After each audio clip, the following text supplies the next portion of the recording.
आगे और कह रहे हैं भगवान श्लोक संख्या 27 में, योगी की अत्यंत सुख जो है उसको और बता रहे हैं। प्रशांत मनसं ह्येनं योगिनं सुखमुत्तमम् उपैति शांत रजसम ब्रह्मभूतमकल्मषम्। करें कि प्रशांत मनसम अकल्मषम शांत रजसम एनम ब्रह्मभूतम योगिनम उत्तमम सुखम उपैति। सुख पीछे भी बता चुके हैं, उसको पुनः बता रहे हैं भगवान कि प्रशांत मनसम अकल्मषम, ये सब योगी के विशेषण हैं कि ये योगी कैसा होता है उस समय, प्रशांत मनसम, क्योंकि बार बार अभ्यास करके धीरे धीरे अभ्यास करता है, मन को विषय से हटाता है, आत्मा में लगाता है। ऐसा करते करते करते धीरे धीरे मन प्रसन्न हो जाता है, मन अंतःकरण पवित्र हो जाता है, और वो अंतःकरण जब पवित्र हो जाता है तो प्रशांत हो जाता है, शांत हो जाता है। क्योंकि मन की अशांति जो है विषयों की तरफ दौड़ने के कारण है। मन अशांत क्यों है? क्योंकि विषय की तरफ दौड़ रहा है, दौड़ने के कारण उसमें हलचल हो गया। जैसे कोई कुत्ता है, उस कुत्ते को 10 व्यक्ति जो है रोटी दिखाए, कभी इधर जाए कुत्ता, कभी उधर जाए, कभी उधर जाए, तो उसकी स्थिति कैसी होगी? चंचल होगी, दौड़ता ही रहेगा इधर उधर। कभी तो उधर देखेगा, कभी उधर देखेगा, कभी उधर देखेगा। उसको लगा कि इसके हाथ में जो रोटी उससे अच्छा उसके हाथ में है, फिर उधर जाएगा, फिर उसको उधर भी दिखेगा। तो ऐसा करके वो जो है कुत्ता दौड़ता रहेगा। ऐसे ही मन भी है। मन को भी लगता है, कभी आंखों से जुड़ता है तो लगता है कि रूप में ज्यादा सुख है, फिर उसको शब्द दिखता है, तो फिर कानों के साथ जुड़कर शब्द को ग्रहण करता है, उसको लगता है कि इसमें ज्यादा सुख है। फिर उसको जो है स्पर्श दिखता है, तो उसको लगता है कि त्वचा के साथ जुड़ करके स्पर्श करूं। ऐसा करते करते मन अशांत हो जाता है। और जब मन को इन सब से हटाकर, इन विषयों से हटा करके एक परमात्मा में लगा देते हैं तो मन प्रशांत हो जाता है, शांत हो जाता है, और प्रकृष्ट रूप से शांत हो जाता है। केवल शांत ही नहीं, प्रशांतम मनसम, ऐसा कहा, प्रकृष्ट रूप से, उत्कृष्ट रूप से शांत हो जाता है। तो ऐसे जो प्रशांत मन वाले हैं, भली भांति से जिसका अंतःकरण शांत हो चुका है, ऐसे प्रशांत मन वाले हैं। और अकल्मषम, कल्मष पाप को बोलते हैं, और अकल्मषम जिनके सारे पाप धुल चुके हैं। क्योंकि इस स्थिति में, जिस स्थिति में की बात हो रही है, वहाँ पर कोई पाप नहीं रहता। पाप पुण्य विधूय निरंजन परमम साम्यम उपैति, ऐसा उपनिषद का वाक्य है। और फिर शांत रजसम, उसके सारे रजोगुण जो है शांत हो जाता है, क्योंकि रजोगुण ही अधर्म आदि कराता है। मन, वैसे मन को कहते हैं कि है सात्विक। मन की उत्पत्ति जब बताते हैं शास्त्रों में, तो वो सत्व से उत्पन्न हुआ है, और जो सत्व से उत्पन्न हुआ है वह अधर्म की तरफ नहीं देख सकता, वो धर्म की तरफ देगा। सत्व तो धर्म को दिलाने वाला होता है, धर्म की तरफ प्रेरित करने वाला होता है। सत्व सुख का हेतु होता है, वो दुख का हेतु नहीं होता है। परंतु मन जो है सत्व से उत्पन्न होता है, परंतु इसमें रजस का लेस जब हो जाता है, जब ये मन जो है रजस से युक्त होता है, तब फिर अधर्म, अज्ञान, अवैराग्य, अनैश्वर्य इसके तरफ जाता है। तत्कार्यम धर्मादि महदुपरागाद विपरीतम इत्यादि जो सांख्य के सूत्र हैं, उसमें भली भांति इसका वर्णन किया गया। तो ये मन जो है सात्विक, परंतु रजोगुण से जब संश्लिष्ट होता है तो अधर्म की तरफ प्रवृत्त होता है, इसलिए मन से अधर्म भी होता है। और परंतु जब योग साधना के द्वारा, ध्यान आदि के द्वारा, भगवान की भक्ति के द्वारा, भजन के द्वारा उस मन को साफ कर देते हैं, तो मन पर चढ़ा हुआ जो रजोगुण है वो हट जाता है, वो निवृत्त हो जाता है। इसलिए भगवान ने कहा कि ऐसे योगी जिनका रजस शांत हो चुका है, रजस निवृत्त, रजोगुण निवृत्त हो चुका है। एनम ब्रह्मभूतम, योगी कैसे हैं? ब्रह्मभूत, यानी कि ब्रह्म स्वरूप हो गए हैं, ब्रह्म में स्थित हो गए, सच्चिदानंद ब्रह्म के साथ मानो एकीभूत हो गए हैं, तो मानो ब्रह्मभूत ही हो गए, ब्रह्म स्वरूप ही हो गए। जैसे अग्नि में निक्षिप्त जो अयो गोलक है, लोहे का पिंड है, लौह पिंड है, वह अग्नि में डाल दिया जाए तो अग्नि रूप हो जाता है, वो भी जलाने लगता है जैसे अग्नि जलाती है। तो इस प्रकार से वह आत्मा भी, वह योगी की आत्मा भी कैसा हो जाता है? ब्रह्मभूत, ब्रह्म स्वरूप। तो ऐसे योगिनम, ये योगी है, ये तो सब योगी के भी विशेषण ही चल रहे हैं। अब कहें कि इस योगी को उत्तमम सुखम उपैति, उत्तम सुख प्राप्त होता है। क्योंकि इस स्थिति को जब प्राप्त होता है जब संप्रजात या असंप्रजात समाधि की स्थिति को जब प्राप्त करता है तब अत्यंत आनंद सुख को प्राप्त करता है। और आगे भगवान कह रहे हैं श्लोक संख्या 28 में, युञ्जन्नेवं सदात्मानं योगी विगतकल्मषः सुखेन ब्रह्म संस्पर्शम अत्यंतम सुखमश्नुते। करेगा विगत कल्मषः योगी, ये जो विगत कल्मष वाला योगी है, अभी जो ऊपर बात की गई, जिसके सारे पाप हट गए हैं, धुल चुके हैं, तो पाप रहित जो योगी हैं, एवं सदा आत्मानं युञ्जन, इस प्रकार से सदा आत्मा में अपने मन को लगाता हुआ, आत्मानुसंधान करता हुआ, आत्म साक्षात्कार करता हुआ, सुखेन ब्रह्म संस्पर्शम, सुखेन मतलब अनायासेन, सहजतया, सरलतया, आराम से ही उस ब्रह्म संस्पर्श को यानी परमात्मा के प्राप्ति रूप ब्रह्म संस्पर्श का मतलब ब्रह्म का संस्पर्श हो गया, भगवान को प्राप्त कर लिया, अनुभव कर लिया, तो उस ब्रह्म संस्पर्श को जो है और कैसा है, अत्यंतम सुखम, यानी कि ब्रह्म संस्पर्श रूपी अत्यंत सुख है, अनंत सुख है, उस ब्रह्मानंद रूपी अनंत सुख को प्राप्त करता है, अश्नुते, अनुभव करता है, उसका उपभोग करता है। और फिर आगे जो है भगवान इसका फल बताते हैं कि इस स्थिति में पहुंच जाने के बाद योगी की दृष्टि कैसे हो जाती है। तो वह ब्रह्मैकत्व दर्शन का प्रतिपादन करते हुए भगवान कह रहे हैं श्लोक संख्या 29 में, सर्वभूतस्थमात्मानं सर्वभूतानि चात्मनि ईक्षते योगयुक्तात्मा सर्वत्र समदर्शनः। करें कि योग युक्तात्मा, योग से युक्त आत्मा हो गया है, योग का मतलब समाहित हो गया है, योगस्थ हो गया है, समाधिस्थ हो गया है, ऐसे समाधि से युक्त जो आत्मा है, समाधिस्थ आत्मा है, वो सर्वत्र समदर्शन, सब जगह समदृष्टि वाला हो जाता है। उसकी दृष्टि कैसी होती है, समदृष्टि वाला हो जाता है। और सर्वत्र समदर्शना, सब में समभाव से देखने वाला योगी है। आत्मानं सर्वभूतस्थम, अपने आत्मा को सब भूतों में देखता है, यानी कि जैसे मैं हूं वैसे ही सब भी तो हैं, जैसे मुझको दुख हो रहा है ऐसे इनको भी तो होता होगा। तो अपने को सब में देखता है, यानी कि अपने जैसे सब में जीव देखता है कि जैसे मेरे को कष्ट हो रहा है ऐसे सबको कष्ट हो रहा है, और जैसे मैं इस कष्ट से छूटा हूं इसलिए ये भी छूट जाए, इस भावना से उपदेश भी करता है। समदृष्टि वाला ना हो तो फिर ये जो महर्षि उपदेश क्यों करते हैं, उपदेश ही ना करे कि भाई हम तो मुक्त हो गए, इनको क्यों बताएं, इनसे हमारा क्या लेना देना। लेकिन वो समदर्शी वाला हो जाता है, उनको लगता है कि मैं दुखित था, अब मैं दुख से दूर हुआ हूं, तो ये भी तो ऐसे ही दुख से होंगे, इनको मैं बता दूं ताकि ये भी दुखों से निवृत्त हो जाए। तो ये समदर्शिता के कारण ही उनके अंदर ये करुणा भाव आता है, उस करुणा के वसात वो जीवों पर दया करके उपदेश करते हैं। और ये समदर्शिता ना हो तो फिर कोई उपदेश ना करे, अपने ज्ञान को अपने पास रख लें, क्यों बताएं, मैं क्यों दूसरे को बताऊं, मैं इतना प्रयत्न किया हूं दूसरों को बताने के लिए, वो बताएगा नहीं, छुपा कर रखेगा।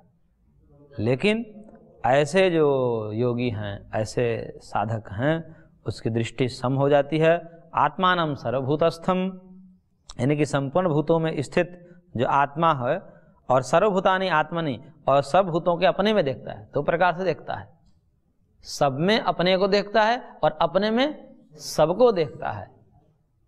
उसी को भगवान आगे कर रहे हैं, देखिए उसको विस्तार कर रहे हैं और कह रहे हैं कि यो माम पश्यति सर्वत्र सर्वं च मयि पश्यति तस्याहं न प्रणश्यामि सच में न प्रणश्यति। बहुत बढ़िया श्लोक है।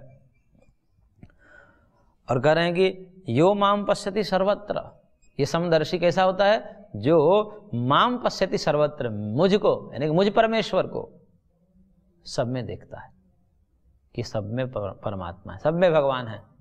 एकस्तथा सर्वभूतांतरात्मा, वो एक ही परमात्मा सभी प्राणियों में विराजमान है, ऐसा सर्वत्र देखता है। और सर्वम च मयि पश्यति, और सबको मुझ में देखता है, यानी कि एकत्व भाव, मतलब अलग अलग नहीं है, मेरे को सब में देखता है और सबको मुझ में देखता है, यानी कि एकात्मता है। कहने का तात्पर्य है कि मेरे अतिरिक्त तो कुछ नहीं देखता, अभेद नहीं देखता।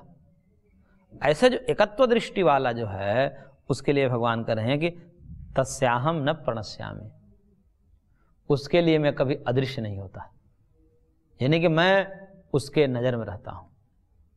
वो मेरे को सदा अनुभव करता है। क्यों? क्योंकि देख रहा है ना, सब में जो है मुझको देख रहा है, मुझ में सबको देख रहा है। तो देख क्या रहा है?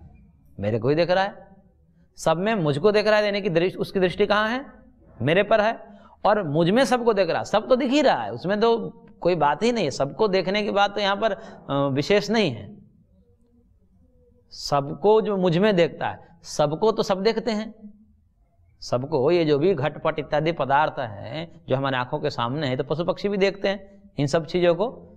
जिन चीजों को हम देख रहे हैं उन चीजों को तो पशु पक्षी भी देखते हैं।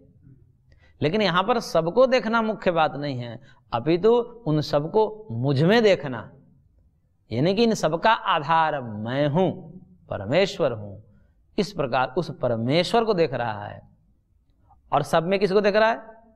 मुझको। सब में मुझको, तो वहां तो मैं दृष्टि सीधा सीधा मेरे पर है, और लेकिन मुझ में सबको देख रहा है। तो यहां पर सब पदार्थों के बहाने से वो किसको देख रहा है?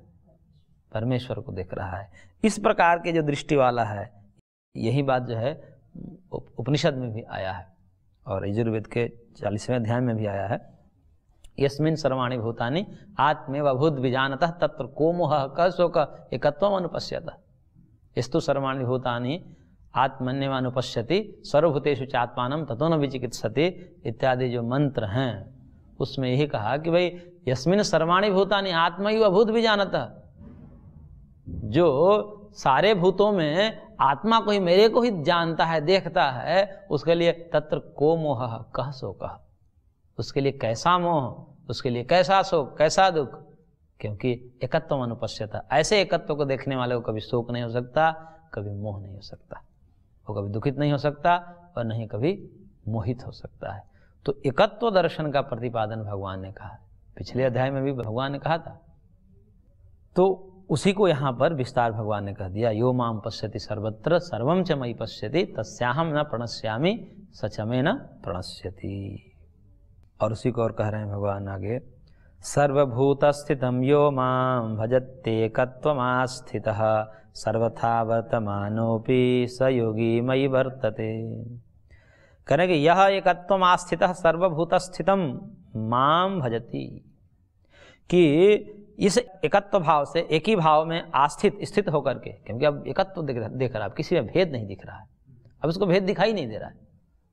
जैसे अब ये अनुभव की बात है, जो अनुभव करेगा उसको दिखाई देगा, जो अनुभव नहीं किया होगा उसको तो भेद ही दिखेगा, जगत में भेद ही दिखेगा।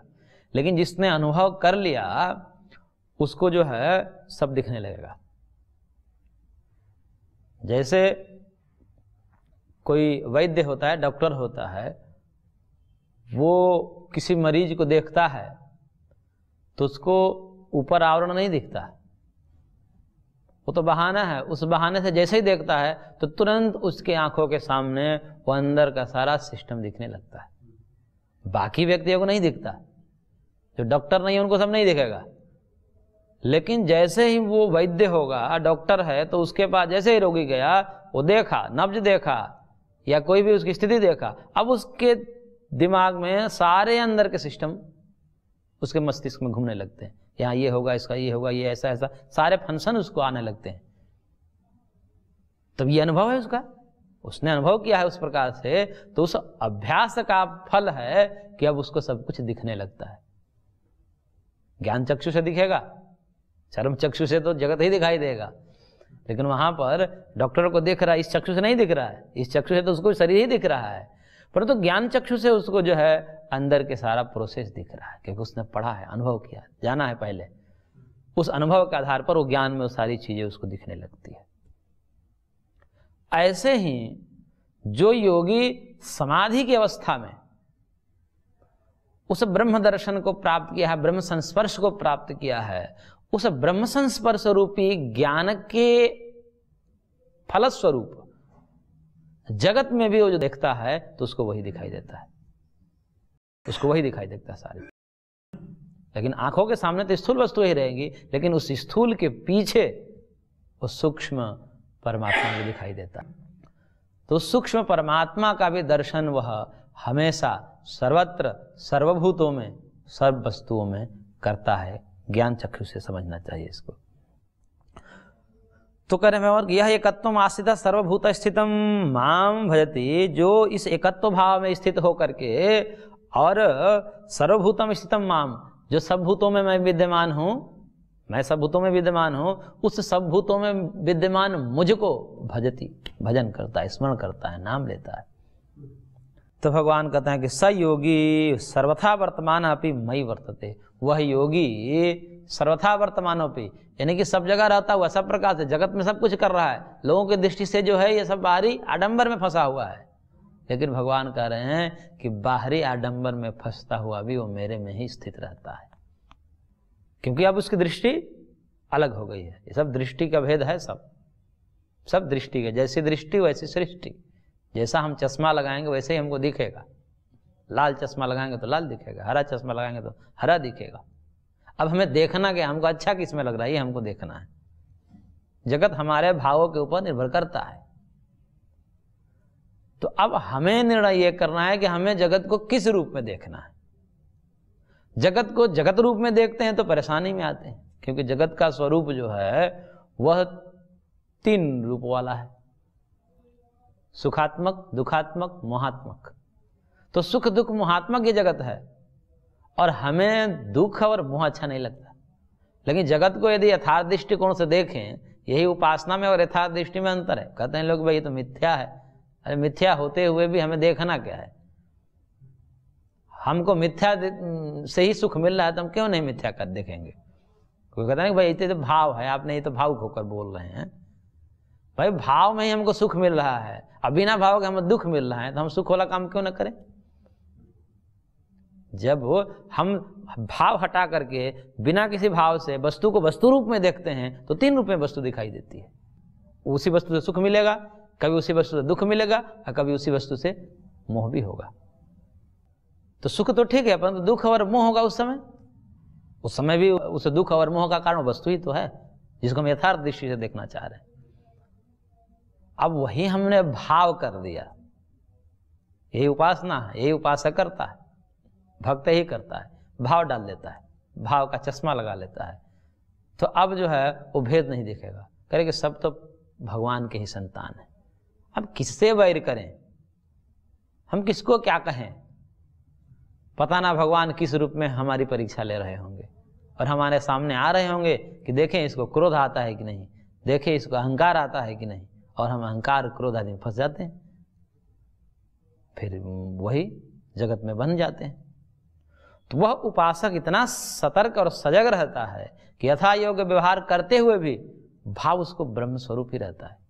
लौकिक व्यवहार में भले ही चलो किसी को थोड़ा सा डांट डपट कर देना है, वो अलग बात है, परंतु वो अंदर से वो अपनी स्थिति को बनाए रखता है। लौकिक दृष्टि से भले ही किसी को जो है संस्थान से मानो निकालना है उसको कि भाई ये ठीक नहीं है संस्थान की दृष्टि से, संस्थान के दृष्टिकोण से या परिवार की दृष्टि से, समाज के दृष्टिकोण से, परंतु वो उससे द्वेष नहीं कर सकता।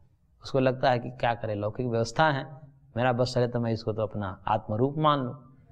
परंतु समाज है, उसके दृष्टिकोण से भेदभाव ऊपर कर सकता है, लेकिन उस भेदभाव के भी मूल में उसे अभेद परमात्मा को देखता है। ये भेद के बीच में भी अभेद परमात्मा को देखना, यही एकत्व दृष्टि है। तो ऐसे वो देख रहा है, सबको ब्रह्म भाव से देख रहा है, कोई राग द्वेष नहीं कर रहा है। यथा योग्य व्यवहार करते हुए भी किसी को कोई सजा देना हो, किसी को दंड भी देना हो, मान लीजिए यथा योग्य व्यवहार में दंड भी देना पड़ेगा, किसी को पुरस्कार भी देना पड़ेगा, लेकिन इस भेद में भी जो है अंततः भाव रूप में अभेद परमात्मा को ही देख रहा है। तो भगवान कह रहे हैं कि मानव मेरे में स्थित है, वो मेरे से कभी अदृश्य नहीं होता, मैं उसके सामने रहता हूं और वो मेरे सामने रहता है। ऊपर भगवान ने कहा ना, तस्याहम न प्रणश्यामि, मैं उसे कभी अदृश्य नहीं होता और वो मुझसे अदृश्य नहीं होता, यानी कि दोनों एक दूसरे के आमने सामने रहते हैं, आई कांटेक्ट में रहते हैं दोनों। तो जब नजर से दूर हो जाए तब तो कोई खतरा हो जाए, पर भगवान कह रहे हैं कि ऐसे एकत्व दृष्टि वाला, ब्रह्म भाव दृष्टि वाला, वो दोनों के नजर जो है दोनों से मिलती रहती है, इसलिए खतरे होने की कोई गुंजाइश नहीं है। तो इस प्रकार से कह रहे हैं कि भगवान उन सब भूतों में स्थित मुझ एक परमेश्वर को जो भजता है, तो सभी प्रकार से सर्वथा, यानी कि सब तामझाम में रहते हुए भी, सारे ये भिन्न भिन्न व्यवहार करते हुए, भिन्न भिन्न संबंधों का निर्वाह करते हुए भी वो मानो स योगी मई वर्तते, वो योगी मेरे में ही रहता है हमेशा। क्योंकि हमने ये कई बार पूर्व में बार बार इस बात को ध्यान दिलाते हैं, क्योंकि हम भाव से जहाँ जुड़े होते हैं, मन से जहाँ हमारा जुड़ाव होता है, वहाँ पर हम उपस्थित माने जाते हैं। और जहाँ मन से जुड़ाव नहीं होता, वहाँ शरीर रहते हुए भी हम एब्सेंट माने जाते हैं। जैसे कक्षा में, हम कक्षा का उदाहरण बार बार देते हैं, कक्षा में शरीर से तो उपस्थित है, परंतु मन कहीं और है तो एब्सेंट माना जाएगा, उस कक्षा का फल ज्ञान प्राप्ति नहीं कर पाएगा। तो इस प्रकार से यहाँ क्या है, वो जगत में तो है परंतु उसका मन जगदीश्वर में लगा हुआ है। तो जगत में रहते हुए भी वो जगत में नहीं है, वो जगदीश्वर में ही रमण कर रहा है। ये एकत्व दर्शन का फल बताया भगवान ने। और फिर उसकी स्थिति का और आगे वर्णन कर रहे हैं भगवान, और कह रहे कि आत्मा उपम्येन सर्वत्र समं पश्यति योर्जुन, सुखम वा यदि वा दुखम स योगी परमो मतः। करेंगे हे अर्जुन, यह आत्मौपम्येन सर्वतः समं पश्यति, जो आत्मा को, अपने आप को उपमा मान करके, उपमा का मतलब मैं जैसा हूं वैसे ही सब है, तो ही आत्मौपम्य बुद्धि है, यानी कि अपने आप को उपमा देकर के मेरे जैसे ही सब है। तो आत्मौपम्येन सर्वत्र समं पश्यति, जो अपने जैसा सब में समान रूप से देखता है। क्योंकि अभी हमारी दृष्टि क्या है, भिन्न भिन्न है। क्योंकि हम ज्ञानी हैं तो अज्ञानी का कही तो अज्ञानी है, हम यदि रूपवान है तो कुरूपवान का कही तो कुरूपवान है, हम यदि थोड़ा सा चरित्रवान या धार्मिक हो गए तो जो अधार्मिक या अचरित्रवान है उसको कहेंगे ये तो है, तो हम भेद मानते हैं वहां पर। लेकिन जब एकत्व दृष्टिकोण वाला व्यक्ति आ जाता है तो उसको लगता है कि ये जो भी हमारे सद्गुण भी है हमारे थोड़ी, हम तो पहले भी थे, हम तो पहले भी थे और अब भी हैं।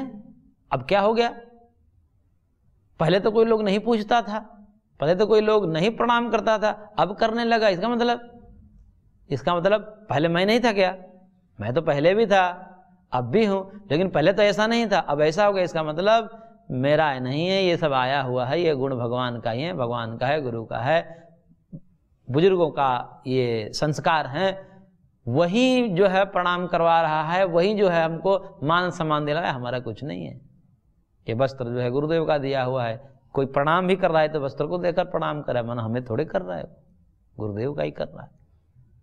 या कोई प्रणाम कर रहा है तो ज्ञान को देखकर कर रहा होगा कि ये तो बहुत अच्छे बोलते हैं, अच्छे पढ़ाते हैं, तो ये तो पहले भी हम थे, उस समय तो नहीं था, तो ये भी ज्ञान गुरुदेव का ही दिया हुआ, भगवान का ही दिया हुआ। तो इस प्रकार से जब अपने आप को देखता है, अपने चरित्र को देखता है, चरित्र भी किसने दिया, वो किसी ने जबरदस्ती हमको ऐसा बना दिया, घर परिवार के संस्कार ऐसे आए, गुरुदेव ने ऐसा बनाया, तो ये चरित्र का भी आधान तो किसी दूसरे ने ही किया। तो ज्ञान का आधान, चरित्र का आधान, सब बाहरी और आंतरिक सारे आवरण जो है दूसरों ने पहनाए हुए हैं, चाहे ज्ञान का आवरण हो, संस्कार का आवरण हो, चाहे ये लिबास हो, सब तो दूसरे ने ही दिया है। तो फिर उसको दिखता है कि फिर भेद कहाँ रह गया, इन सब लिबासों को बाहरी और आंतरिक हटा दीजिए। ऐसे किसी के दोष भी तो होंगे, तो दोष भी तो कहीं दूसरे से आए होंगे, संसर्ग से आए होंगे, समाज से आए होंगे, बाहर से तो आते हैं दोष। आत्मा तो शुद्ध है, पवित्र है, पारमार्थिक दृष्टिकोण से देखो आत्मा तो सबकी एक समान है, सबकी आत्मा पवित्र है, किसी की आत्मा अपवित्र हो ही नहीं सकती। तो जैसे हमारे सद्गुण आरोपित है, आए हैं बाहर से, किसी ने डाला है, दिया है, आधान किया है, वैसे दुर्गुण भी किसी ने डाला होगा, कहीं से आया होगा, या तो पूर्व जन्म के संस्कार से आए हो या इस जन्म के कुसंसर्ग के कारण आए। इन सारे जो है बाहरी आवरणों को, चाहे वो आवरण कुसंस्कार का हो, अज्ञान का हो, अचरित्र का हो, चाहे वो ज्ञान का हो, संस्कार का हो, चरित्र का हो, ये सारे आवरण हटा दीजिए और फिर देखिए सब एक जैसे, चींटी से लेकर ब्रह्मा पर्यंत सब एक जैसे दिखेंगे। अब इस एकत्व दृष्टि वाला जब योगी होता है तो फिर वो किससे द्वेष करेगा, वो किसी से द्वेष नहीं करता, इसलिए वह अपने जैसा सब में देखता है। तो आत्मौपम्येन सर्वत्र समं पश्यति, और सब जब सम देखता है तो उसको क्या होता है, जब सब अपने जैसा सबको देखता है तो सुखम यदि वा दुखम, ये देखेगा ना कि मेरे को इससे सुख मिल रहा है, मेरे को कुछ चीज़ें सुख दे देती है, ऐसा मेरे कोई बोले या मेरे साथ ऐसा व्यवहार करे तो मेरे को सुख मिलता है, तो उसको लगा कि ऐसे भी दूसरों को भी लगता होगा। इसलिए जो जो सुख उसको मिल रहा है, जिन जिन संसाधनों से, जिन जिन व्यवहारों से, वो दूसरे के साथ भी वही करने का प्रयत्न करेगा। और जिन जिन संसाधनों से, जिन जिन क्रियाकलाप से उसको दुख होता है, तो वो दूसरे के साथ भी वैसा बर्ताव नहीं करेगा। आत्मनः प्रतिकूलानि परेशान न समाचरेत, कि अपने प्रतिकूल कोई भी ऐसा आचरण नहीं करेगा जिससे कि उसको स्वयं को उस चीज से कष्ट होता हो, वो दूसरे के साथ नहीं करेगा। कई बार तो इतने व्यक्ति ढीठ और मूर्ख होते हैं कि उनको पता है कि ये चीज उनको दुखी देती है, लेकिन वही चीज दूसरे से करेंगे।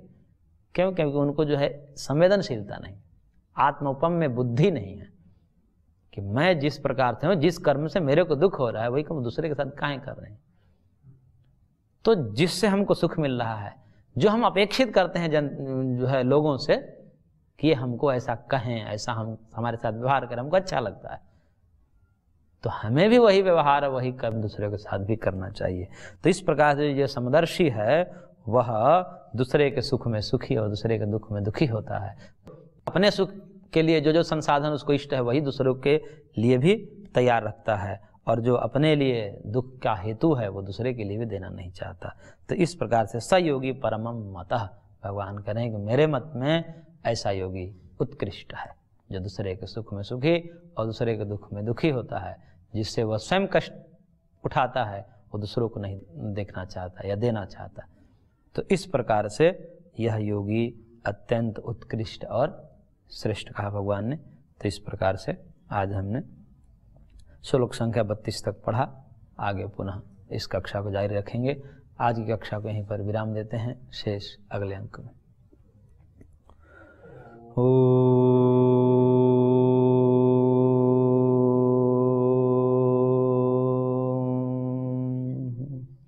शांति शांति शांति।